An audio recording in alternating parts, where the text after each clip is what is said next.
200석을 못 넘긴 이재명이 개표 막판에 얼굴이 굉장히 좋지 않았고, 자기 지역구에 주민들이 주는 꽃다발도 받지 않았다는 거예요.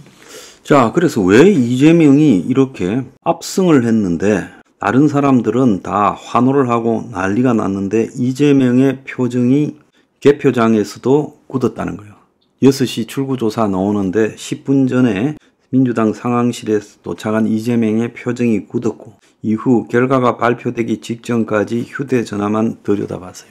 대체로 이재명쯤 되면 출구조사 발표 전에 이미 누군가가 출구조사가 이렇게 발표될 거다라고 했는데, 이재명이 자기가 생각한 만큼 이렇게 완전히 압승하는, 그래서 그야말로 국민의힘이 8, 90석이 아니라 100석이 넘을 수 있는 내용, 물론 출구조사도 틀려서 방송 3사가 사과하지만 별로 이렇게 이재명 입장에서는 기대치에 못 미쳤고 잘못하면 개헌선에 도달하지 못한다라는 우려를 이재명이 남들보다 앞장서서 캐치했다는 거예요. 그래서 이해찬, 김부겸, 홍익표와 후보자들은 좋아했는데 이재명은 별로 좋아하지 않았고 웃음을 띠지 않은 표현으로 지금 보고 있다가 개표하는 날 밤 내내 굳은 표정이었다고 합니다.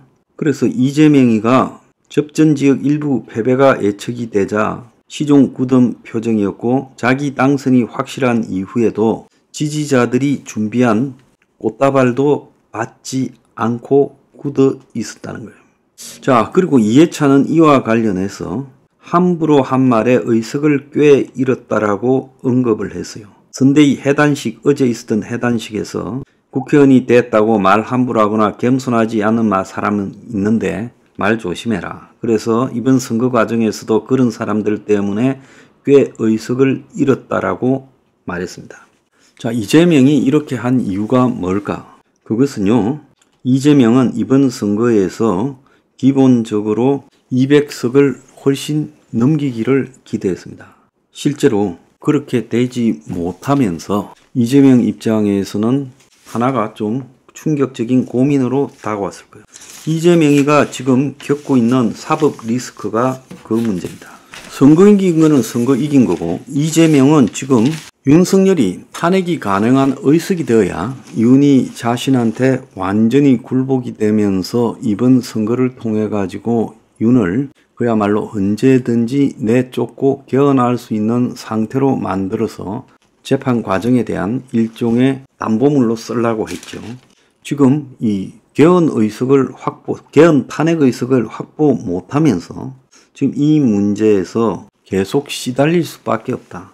그리고 실제로 선거법과 관련해서 100만 원 이상의 벌금이 나오면 대선 출마도 못한다는 겁니다.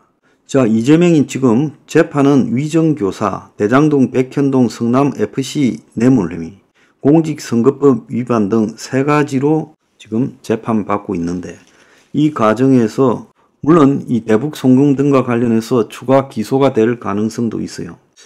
그런데 공직선거법 위반 혐의하고 위정교사는 올해 연내 판결이 난다는 거예요. 대장동, 백현동, 성남FC 같은 뇌물 혐의 일은 사건 내용이 방대 1심이 마무리되기까지 상당한 기간이 소요될 수 있어요. 그래서 이 재판부가 한 주에 최대 2회 재판을 열어 속도를 낸다는 입장이고, 그래서 이재명이도 지금 선거 기간 중에 심지어 선거 전날에도 재판에 참석을 했어요. 근데 이재명이가 공직선거법 위반 혐의에서 100만 원 이상 벌금형이 확정되면 의원직을 상실하고 5년간 비선거권이 박탈되어서 다음 대선 출마가 어려워질 수 있다는 겁니다. 그러니까 부동산 뇌물에서는 어떻게든 버텨서 가보겠지만은 시간을 끌고요. 지금 공직선거법 위반 혐의나 위정교사 혐의에서 이재명이 지금 바람 앞에 촛불 같은 부분이 있어요.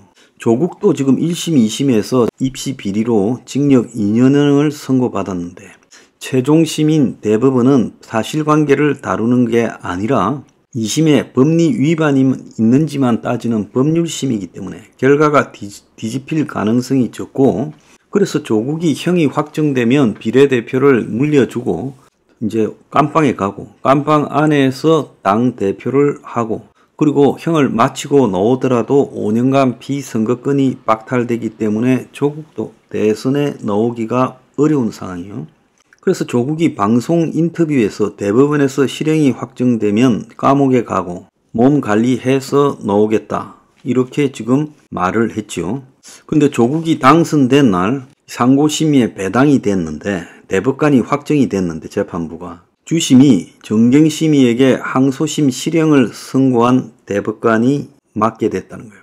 그래서 2018년에 서울고법의 재판장으로 있으면서 정경심의에게 징역 4년을 선고한 엄상필 판사가 지금 대법관이 됐어요. 그래서 조국은 이 문제에서 굉장히 지금 사실상 날아갈 수 있는 상황이 된 겁니다.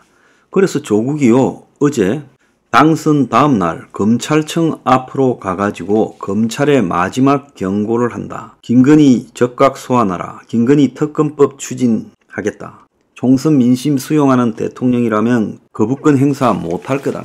조국이 김건희를 물고 늘어지는 것은 그래야 자신의 지금 깜빵행에서 모종의 딜이 나올 수 있다고 보는 거죠.